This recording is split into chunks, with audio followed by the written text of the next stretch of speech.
சிவாய். வணக்கம் நேயர்களே, அலர்மகள் அஸ்ட்ரோ சேனலுக்கு உங்களை அன்புடன் வரவேற்பது உங்கள் ஜோதிடர் ஸ்ரீ கந்தசுவாமி. மகம் 4 பாதங்களும் பூசம் 4 பாதங்களும் உத்திரம் முதல் பாதத்தில் பிறந்த சிம்ம ராசி நேயர்களுக்கு இந்த ஆகஸ்ட் மாதம் கோச்சார கிரக பலன்கள் எப்படி இருக்கும் என்பதை பார்க்கலாம். உங்கள் ராசி அதிபதி மாச ஆரம்பத்தில் 12ஆம் வீடான கடக ராசியில் குருவுடன் இருந்து அதுவும் சிவராஜ யோகத்தை தந்து 17ஆம் தேதி சிம்ம ராசிக்கே பெயர்ச்சியாகி ஆட்சி பலம் பெறப்போகிறார். தனிப்பட்ட முறையில சூரியன் ஆட்சி பலமாக இருப்பது அருமையான பலன்களை தரும். ஆனா சிம்மத்துல ஏற்கனவே கேது இருக்குங்க.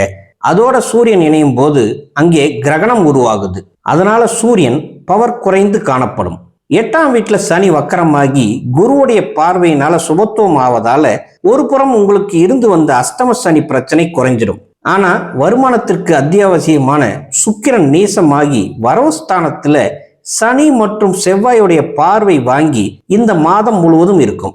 குருவும் 12ஆம் வீட்டுல விரயஸ்தானத்திலையும் வரவுஸ்தான அதிபதியான புதனும் 6ஆம் தேதி முதல் 23ஆம் தேதி வரையில விரயஸ்தானமான 12ஆம் வீட்டுல தான் இருப்பார். அஷ்டம சனி தாக்கம் போனாலும் மற்ற கிரகங்களுடைய நிலை சரியில்லாத அமைப்புல தான் இருக்கு. ஒரு பாதிப்பு சரியாகி நிம்மதி ஆகலாம்னு நினைக்கும் போது வேறு 2 பிரச்சனைகள் கதவை தட்டுவது போலத்தான் இருக்கிறது சிம்மராசிக்கு. அதனால இந்த மாதம் தொழில வருமானம் முழுவதுமாக நின்றுவிடும் என்று சொல்ல முடியாது. வருமானம் குறைந்து ஒரு மினிமம் லெவல்ல இருக்கும் என்று சொல்லலாம். பாக்கியாதிபதி செவ்வாய் 11ஆம் வீடான லாபஸ்தானத்துல 3ஆம் தேதியிலேயே வருவதால உங்களை கொஞ்சம் சேஃப்கார்ட் பண்ணி விடுவார் என்று எதிர்பார்க்கலாம். தொழில் மற்றும் வியாபாரம் செய்பவர்களுக்கு இந்த ஆகஸ்ட் மாதம் எந்த ஒரு புது முயற்சியும் செய்யாமல் இருப்பது நல்லது. இன்வெஸ்ட்மெண்ட் பண்றதுக்கான காலம் இது இல்லை.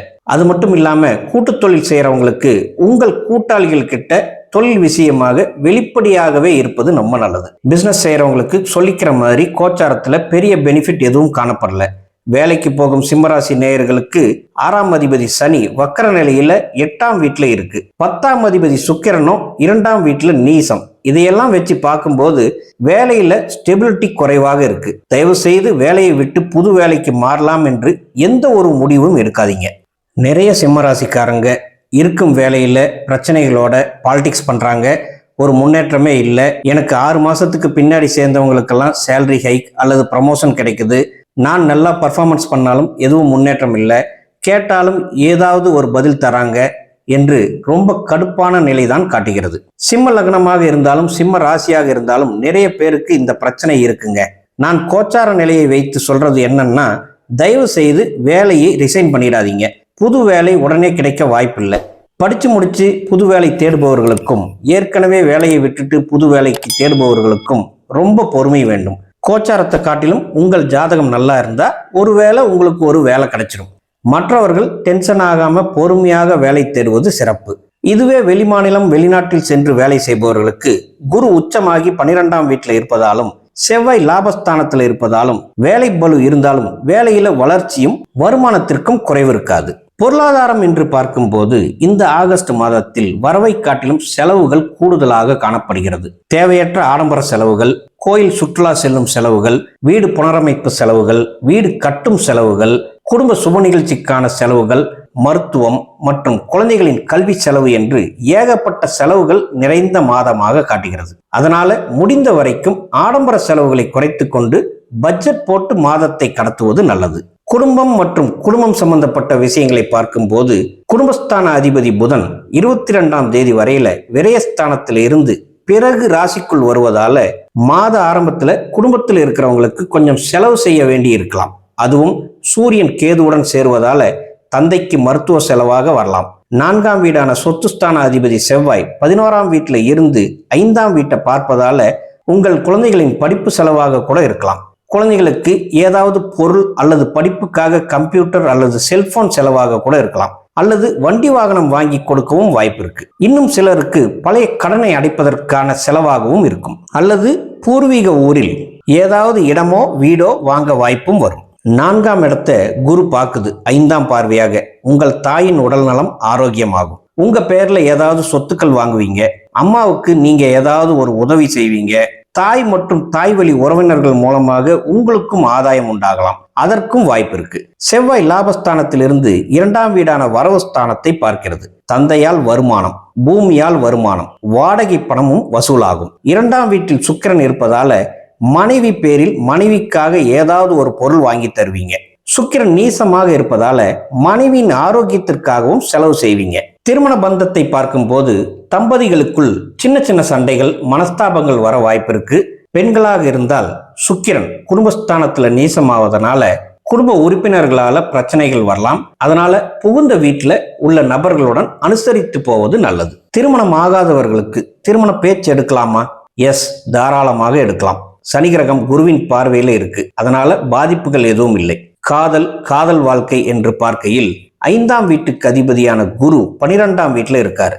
அதனால நீங்க வெளிநாட்டுல இருக்கீங்க அல்லது உங்கள் லவ்வர் வெளிநாட்டுல இருக்காங்க, கொஞ்சம் வருடம் கழித்து திரும்ப வந்ததும் திருமண பேச்சு எடுக்க போறீங்கன்னா நல்லது. இந்த மாதமும் உங்கள் காதல் இனிப்பாக போகும். மற்றவர்களுக்கு காதல் விஷயத்தில் சந்தேக மனப்பான்மையை தவிர்த்து வெளிப்படையாக பேசுவது உறவை தக்க வைக்கும். சுக்கிரனும் நீசமாக இருக்கு, குருவும் 12ஆம் வீட்டுல இருக்கு. அதனால இந்த மாசத்துல அப்பப்ப சின்ன சின்ன சண்டைகள் வர வாய்ப்பு இருக்கு.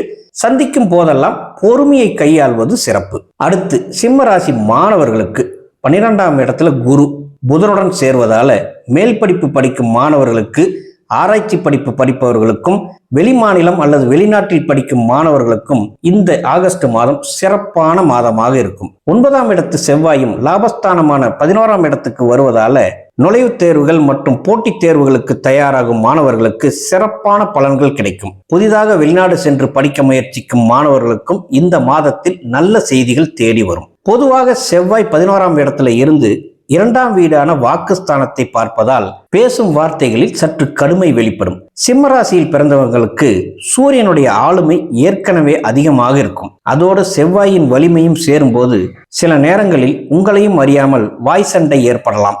அதனால இந்த மாதம் முழுவதும் கவனமாக இருங்க. ஆரோக்கிய விஷயத்தில் சிம்மத்திற்கு அஷ்டமத்தில் சனி இருப்பதும் ஜென்ம ராசியில் கேது இருப்பதும் ஆரோக்கியத்தில் ஏதாவது தொந்தரவு தர வாய்ப்புகள் இருக்கு. சூரியனும் மாத பிற்பகுதியில் ஆவணி மாதத்துல சிம்மத்தில் கேதுவுடன் இணைவதால் உஷ்ணம் அதிகமாகும். சுக்கிரனும் நீசம். சனி பார்வை சுக்கிரன் மீதும் 2ஆம் வீட்டின் மீதும் இருக்கு. அதோட செவ்வாயின் பார்வையும் இருப்பதால இந்த மாசத்துல டென்ஷன், ஃப்ரஸ்ட்ரேஷன் அதிகமாகி அதனால தலை சூடு, தலைவலி, தலைபாரம், வாய்ப்புண், கண்ணெரிச்சல் அல்லது காய்ச்சல் அல்லது தொண்டை எரிச்சல் ஏற்படலாம். இது மட்டும் இல்லாம வயிறு உபுசம், அல்சர் போன்ற வலி, அஜீரணம், முதுகுவலி போன்றவையும் வரலாம். முறையான குளிர்ச்சி தரும் உணவு மற்றும் தேவையான தண்ணீர் பருகுவதும் ஆரோக்கியத்தை தக்க வைக்க உதவும். வயதானவர்களுக்கு ஏற்கனவே இரத்த அழுத்தம், சர்க்கரை நோய் மற்றும் எலும்பு அல்லது நரம்பு சார்ந்த பாதிப்புகள் உள்ளவங்க ஒரு முறை உங்களுடைய மருத்துவரை சந்தித்து செக் பண்ணிக்கிறது தப்பே இல்லை. ஆக கோச்சார வகையில் இந்த ஆகஸ்ட் மாதம் சிம்மராசி நேயர்களுக்கு தொழில் மற்றும் உத்தியோகத்தில் சுமாரான அமைப்பும், குடும்பம் மற்றும் ஆரோக்கியத்தில் கொஞ்சம் எக்ஸ்ட்ரா கவனமும் தேவைப்படும் மாதமாக இருக்கும். அன்பர்களே, இதுவரை இங்கு பார்த்தது உங்கள் ராசிக்கான இந்த மாதத்தில் வரும் கோச்சார பலன்களே. இது இந்த மாதத்துடைய பொது பலன். உங்கள் தனிப்பட்ட ஜாதக பலனோடு இதை இணைத்து பார்க்க வேண்டும். உங்க ஜாதகத்துல லக்னம் என்ன, அதோட பலன் என்ன, உங்கள் நடப்பு தசா என்ன, தசா என்பது எந்த கிரகம் உங்களை தற்போது ஆளுமை செய்கிறது என்பதுதான். அப்போ அதோட பலன் என்ன, அதுல வரும் புத்திகால கிரக பலன் என்ன, அதோடு உங்கள் ஜனனகால ஜாதகத்தோட அடிப்படை பலன்கள், இவை அனைத்தையும் சேர்த்து வைத்து அதோட இப்ப நடக்கும் கோச்சார பலன்களையும் சேர்த்து வைத்து ஒரு முடிவுக்கு வர வேண்டும். அப்பதான் உங்களுடைய தனிப்பட்ட ஜாதக பலன்களை நீங்கள் தெரிந்து கொள்ள முடியும். நிறைய பேருக்கு இன்னமும் கன்ஃபியூஷன் இருக்கு. சுய ஜாதகத்தை மட்டும் பார்க்கணுமா, இல்ல சொல்ற ராசி பலனை மட்டும் கேட்டுக்கிட்டா போதுமான்னு. அதாவது சுய ஜாதகம் தான் மெயின் ஜாதகம். நாம சொல்ற ராசி பலன் என்பது கோச்சார கிரகத்தோட நகர்வுகளை வச்சு சொல்றது. இதுல நீங்க இன்னொரு கேள்வியும் கேட்கலாம், லக்னத்தை மட்டும் பார்க்கவா இல்ல ராசியை மட்டும் பார்க்கவான்னு. பலருக்கும் லக்னம் ராசி ரெண்டும் வேற வேறையா இருக்கும். ராசி என்பது சந்திரனை பொறுத்து, லக்னம் என்பது சூரியனை பொறுத்து. ராசி பலன் கேட்கும் போது இரண்டையும் பார்ப்பதுதான் நல்லது. ஒரு சில பேருக்கு மட்டும்தான் லக்னமும் ராசியும் ஒன்னா இருக்கும். அவங்க ஒரே ராசி பலன் மட்டும் பார்த்தாலே போதும், அதுவே 100% ஒர்க் அவுட் ஆகும். இன்னும் தெளிவா தெரியணும்னா உங்களுடைய ஜாதகத்துல ஒரு கிரகம் நல்ல பவர்ஃபுல்லா இருக்கும், அதோட தசா புத்தியும் நடந்துட்டு இருக்கும். கோச்சாரத்துல அந்த கிரகம் வலுக்குறைந்த இடத்துக்கோ அல்லது நீசமாகிற இடத்துக்கோ வருதுன்னு வைங்க, நீங்க பயப்பட வேண்டிய அவசியம் இல்லை. உங்களுக்கு பாதிப்புகள் எதுவும் வராது. அதுவே ஜாதகத்துல அந்த கிரகம் வலிமை இல்லாம இருந்தா மட்டும்தான் பிரச்சனை வரும். ரைட்டு. அடுத்து ஜாதகத்துல வலு இல்லாத கிரகத்தோட கோச்சார நிலை நல்ல பவர்ஃபுல்லான இடத்துக்கு கிரகம் வருதுன்னா அப்போ உங்களுக்கு அந்த கிரகத்தோட பாசிட்டிவான விஷயங்கள் அந்த காலம் முடியும் வரைக்கும் கிடைக்கும்.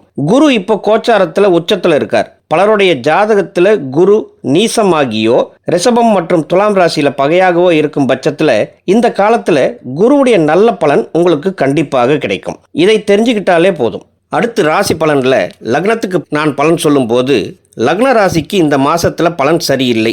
அதே சந்திரன் இருக்கும் ராசிக்கு பலன் அருமையாக இருக்குது. இதை எப்படி எடுத்துக்கிறது? லக்னத்தில் வரக்கூடிய கெடு பலனை ராசியில் வரக்கூடிய நல்ல பலன் குறைச்சிடும். அப்போது ஓரளவு நல்ல பலன் உங்களுக்கு கிடைச்சிடும். ராசியிலிருந்து லக்னத்திற்கு மாற்றி வந்தாலும் இதை போலத்தான் நீங்கள் எடுத்துக்கணும். சரிங்களா? இப்போ உங்களுக்கு ஓரளவுக்கு புரிந்திருக்கும் என்று நினைக்கிறேன். நேயர்களே, எங்கள் சேனலை முதல் முறையாக பார்ப்பவர்களாக இருந்தால் சப்ஸ்கிரைப் பண்ணிக்கோங்க. உங்களோட தனிப்பட்ட ஜாதக பலன்களை தெரிந்து கொள்ள இங்கே தெரியும் வாட்ஸ்அப் எண்ணிற்கு மெசேஜ் பண்ணுங்கள். உங்களுடைய மேலான கருத்துக்களை மறக்காமல் இதில் பதிவு செய்யுங்க. உங்கள் நண்பர்களுக்கும் ஷேர் பண்ணுங்கள். நன்றி. வாழ்க வளமுடன். ஓம் நம சிவாய.